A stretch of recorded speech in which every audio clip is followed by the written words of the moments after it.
ನಮಸ್ಕಾರ ಗೆಳೆಯರಿ, stock market Kannada ಚಾನಲ್ಗೆ ಸ್ವಾಗತ ಸುಸ್ವಾಗತ. ಗೆಳೆಯರಿ, ವಿಡಿಯೋದಲ್ಲಿ ಇವತ್ತು ನಮ್ಮ ಮಾರ್ಕೆಟ್ ಅಲ್ಲಿ ಸುದ್ದಿಯಲ್ಲಿರುವಂತಹ ಹಲವು ಶೇರುಗಳನ್ನ ಕವರ್ ಮಾಡ್ತಾ ಇದ್ದೀನಿ. ಈಗಾಗಲೇ ನಿನ್ನೆ ವಿಡಿಯೋದಲ್ಲಿ ಹಲವಾರು ಶೇರುಗಳನ್ನ ಕವರ್ ಮಾಡಿದ್ದೀನಿ. ಈ ವಿಡಿಯೋದಲ್ಲಿ ಇದರಲ್ಲಿ ಮಿಸ್ ಆಗಿರುವಂತಹ ಕಂಪನಿಗಳ ಅಪ್ಡೇಟ್ಸ್ ಅನ್ನ ಈಗಿನ ವಿಡಿಯೋದಲ್ಲಿ ನಿಮ್ಮ ಮುಂದೆ ತರುವಂತ ಪ್ರಯತ್ನ ಮಾಡ್ತಾ ಇದ್ದೀನಿ.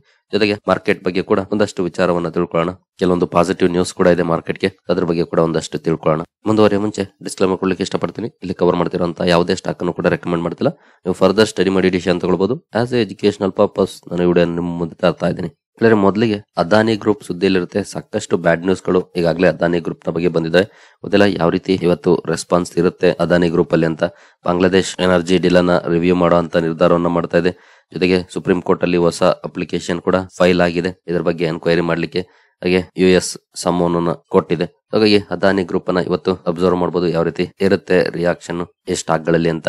ನೆಕ್ಸ್ಟ್ ಸ್ಟಾಕ್ ಗಳಿಗೆ ಬರೋದಾದ್ರೆ ಸಗಲ್ ಪ್ರೀಪೇಯ್ಡ್ ಓಷನ್ ಸರ್ವಿಸಸ್ ಸುದ್ದಿಲಿರುತ್ತೆ. Company golden Jasraj music company ಜೊತೆ ಒಪ್ಪಂದವನ್ನ ಮಾಡ್ಕೊಂಡಿದೆ. ಕೋ-ಬ್ರಾಂಡೆಡ್ ಪ್ರೀಪೇಯ್ಡ್ ಕಾರ್ಡ್ಸ್ ಅನ್ನ ಇಶ್ಯೂ ಮಾಡ್ಲಿಕ್ಕೆ. Culture and tourism prepaid card programme ಆಗಿರುತ್ತೆ ಕಾರ್ಪೊರೇಟ್ ಕಸ್ಟಮರ್ಸ್ಗೂ ಹಾಗೂ ಅದರ ಯೂಸರ್ಸ್ಗೆ. ಈ ಕಾರಣದಿಂದ ಜಗಲ್ ಪ್ರೀಪೇಯ್ಡ್ ಸುದ್ದಿಯಲ್ಲಿ ಇರುತ್ತೆ. ಈ ಸ್ಟಾಕ್ ಅನ್ನು ಕೂಡ ಅಬ್ಸರ್ವ್ ಮಾಡಬಹುದು ಯಾವ ರೀತಿ ಪರ್ಫಾರ್ಮೆನ್ಸ್ ಮಾರ್ಕೆಟ್ ಅಲ್ಲಿ ನೋಡ್ಲಿಕ್ಕೆ ಸಿಗುತ್ತೆ ಅಂತ.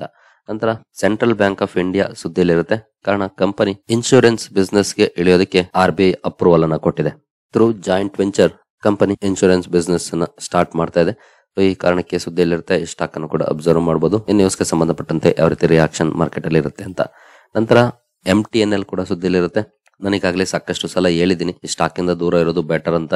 ತುಂಬಾ ಜನ ಸರ್ಕ್ಯೂಟ್ ಪರ್ಫಾರ್ಮೆನ್ಸ್ ಬರುತ್ತೆ ಅನ್ನೋ ಕಾರಣಕ್ಕೆ ಅಥವಾ ಚೆನ್ನಾಗಪ್ಪ ಆಗುತ್ತೆ ಅನ್ನೋ ಕಾರಣಕ್ಕೆ ಬೈ ಕೂಡ ಮಾಡಿರ್ಬೋದು.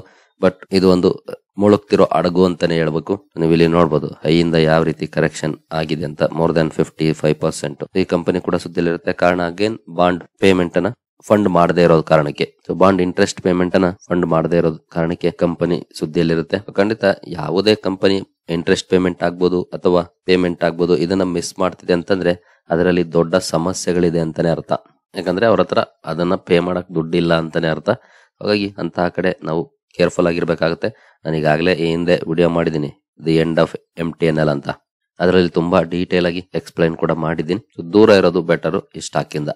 ನಂತರ VSD ಇಂಡಸ್ಟ್ರೀಸ್ ಸುದ್ದಿಲಿರುತ್ತೆ. ಕಾರಣ ಕಂಪನಿ ಒಂದು ಇಮೂವಬಲ್ ಪ್ರಾಪರ್ಟಿ ಸೇಲ್ ಮಾಡಿದೆ 102 ಕೋಟಿಗೆ.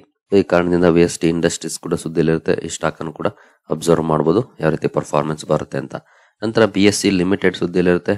ಕಂಪನಿಯ ಗವರ್ನಿಂಗ್ ಬೋರ್ಡ್ ಅಲ್ಲಿ ಕೆಲವೊಂದು ಬದಲಾವಣೆಗಳಾಗಿದೆ. ಸುಭಾಷ್ ಚೌಧರಿ ಅವರನ್ನ ಚೇರ್ಮನ್ ಆಗಿ ಅಪಾಯಿಂಟ್ ಮಾಡಿತ್ತು. ಅದಕ್ಕೆ SEBI ಅಪ್ರೂವಲ್ ಕೂಡ ಸಿಕ್ಕಿದೆ.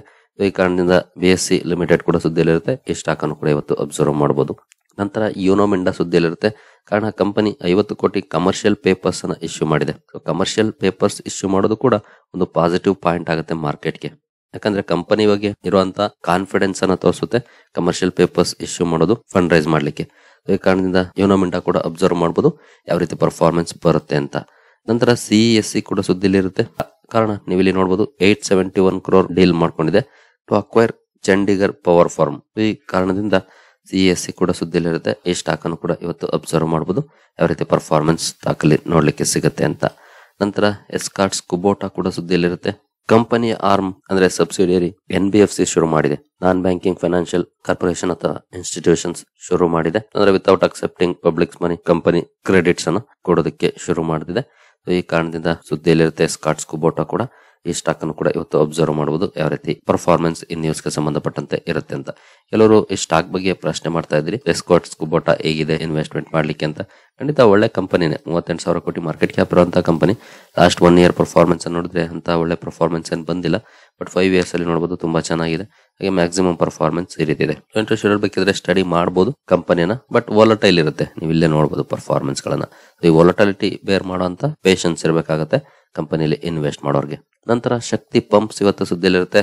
ಕಾರಣ ಇವತ್ತು 4,725 ಏನು ಕಾಣ್ತಾ ಇದೆ, ಇದು ಡಿವೈಡೆಡ್ ಬೈ 5 ಆಗುತ್ತೆ. ಅಂದ್ರೆ 900 ಅಥವಾ 1,000 ರೂಪಾಯಿ ರೇಂಜ್ ಅಲ್ಲಿ ನೋಡ್ಲಿಕ್ಕೆ ಸಿಗುತ್ತೆ. ಅದಕ್ಕಾಗಿ ಭಯಪಡುವಂತ ಅವಶ್ಯಕತೆ ಏನಿಲ್ಲ. ಯಾಕಂದ್ರೆ ಇವತ್ತು X ಡೇಟ್ ಆಗಿರೋದ್ರಿಂದ ಬೋನಸ್ಗೆ ಸ್ಟಾಕ್ ಪ್ರೈಸ್ ಅಡ್ಜಸ್ಟ್ ಆಗುತ್ತೆ. ನಿಮಗೆ 1 ಶೇರ್ ಬದಲಿಗೆ 5 ಶೇರುಗಳು ಸಿಗುತ್ತೆ. ನಿಮ್ಮ ಇನ್ವೆಸ್ಟ್ಮೆಂಟ್ ಸೇಮ್ ಇರುತ್ತೆ. ಫಾರ್ ಎಕ್ಸಾಂಪಲ್ 5,000ದಲ್ಲಿ ಇನ್ವೆಸ್ಟ್ ಮಾಡಿದಿರಿ ಅಂತಂದ್ರೆ ನಿಮ್ಮ ಇನ್ವೆಸ್ಟ್ಮೆಂಟ್ ವ್ಯಾಲ್ಯೂ 5,000 ಇರುತ್ತೆ. ಬಟ್ ಶೇರುಗಳು 5 ಆಗುತ್ತೆ 1 ಬದಲಿಗೆ. ಆಗ ಸೇಮ್ ಇರುತ್ತೆ. ನಿಮ್ಮ ಪೋರ್ಟ್ಫೋಲಿಯೋದಲ್ಲಿ ನೆಗೆಟಿವ್ ತೋರಿಸುತ್ತೆ ಇವತ್ತು. ಅದಕ್ಕಾಗಿ ಶಾಕ್ ಆಗುವಂತ ಅವಶ್ಯಕತೆ ಏನಿಲ್ಲ. ಆಟೋಮೆಟಿಕ್ ಆಗಿ ಬೋನಸ್ ಶೇರುಗಳು ಕ್ರೆಡಿಟ್ ಆದ್ಮೇಲೆ ಅದು ಅಡ್ಜಸ್ಟ್ ಕೂಡ ಆಗುತ್ತೆ. ಜೊತೆಗೆ ಮಹಾರಾಷ್ಟ್ರ ಎಲೆಕ್ಷನ್ ಕಾರಣಕ್ಕೂ ಕೂಡ ಇದು ಸುದ್ದಿಯಲ್ಲಿರುತ್ತೆ. ಕಾರಣ ಹಲವಾರು ಪ್ರಾಜೆಕ್ಟ್ಸ್ ಮಹಾರಾಷ್ಟ್ರ ಗವರ್ನಮೆಂಟ್ ಇಂದ ಸಿಕ್ಕಿತ್ತು. ಮಹಾರಾಷ್ಟ್ರ ಬೇಸ್ಡ್ ಕಂಪನಿ ಕೂಡ ಅಬ್ಸರ್ವ್ ಮಾಡಬಹುದು ಯಾವ ರೀತಿ ಪರ್ಫಾರ್ಮೆನ್ಸ್ ಆಫ್ಟರ್ ಬೋನಸ್ ಅಡ್ಜಸ್ಟ್ಮೆಂಟ್ ಬರುತ್ತೆ ಅಂತ. ಇನ್ನು ಪ್ರೈಮರಿ ಮಾರ್ಕೆಟ್ ಕಡೆ ಬಂದ್ರೆ ಎನ್ವಿರೋ ಇನ್ಫ್ರಾ ಇಂಜಿನಿಯರ್ಸ್ ನ IPO ದ ಓಪನ್ ಇದೆ ಇವತ್ತು ನಾಳೆ 2 ದಿನ ಕೂಡ ಓಪನ್ ಇರುತ್ತೆ. ಪ್ರೀಮಿಯಂ ನೋಡಬಹುದು 35% ಇದೆ. ಗ್ರೇ ಮಾರ್ಕೆಟ್ ಪ್ರೀಮಿಯಂ ತುಂಬಾ ಚೆನ್ನಾಗಿದೆ, ಒಳ್ಳೆ ಪ್ರೀಮಿಯಂ ಇದೆ. ಅರೌಂಡ್ 25% ಇತ್ತು ನಾವು ವಿಡಿಯೋ ಕವರ್ ಮಾಡಿದಾಗ, ಈಗ 10% ಇನ್ಕ್ರೀಸ್ ಕೂಡ ಆಗಿದೆ.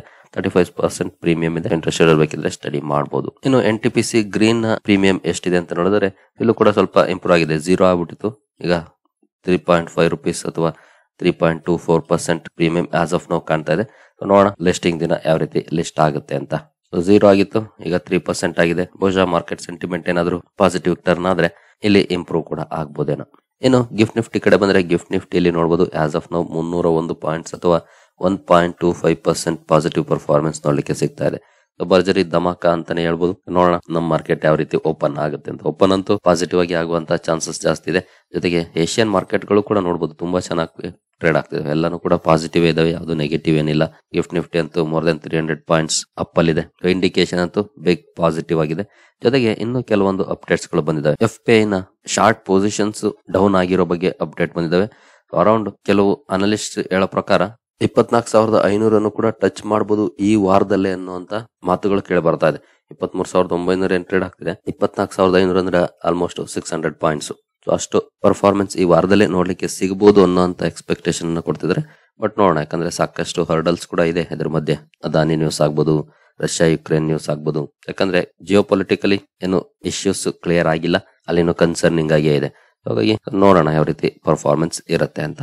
ಬಟ್ ಇವತ್ತಂತೂ ಬಿಗ್ ಪಾಸಿಟಿವ್ ನ್ಯೂಸ್ ಇದೆ. ಸೊ ಫಾರ್ ದ ಬೆಸ್ಟ್, ತುಂಬಾ ಒಳ್ಳೆ ಪರ್ಫಾರ್ಮೆನ್ಸ್ ಬರ್ಲಿ, ಒಳ್ಳೆ ಲಾಭ ಆಗ್ಲಿ ಅಂತಾನೆ ಆಶಿಸೋಣ. ಸರಿ ಗೆಳೆಯರಿ, ಈ ಎಲ್ಲ ಅಪ್ಡೇಟ್ಸ್ ನಿಮ್ಗೆ ಇಷ್ಟ ಆಗಿದೆ ಅನ್ಕೊಳ್ತೀನಿ. ಮುಂದಿನ ವಿಡಿಯೋದಲ್ಲಿ ಸಿಗೋಣ. ಅಲ್ಲಿವರೆಗೂ ಜೈ ಹಿಂದ್, ಜೈ ಕರ್ನಾಟಕ.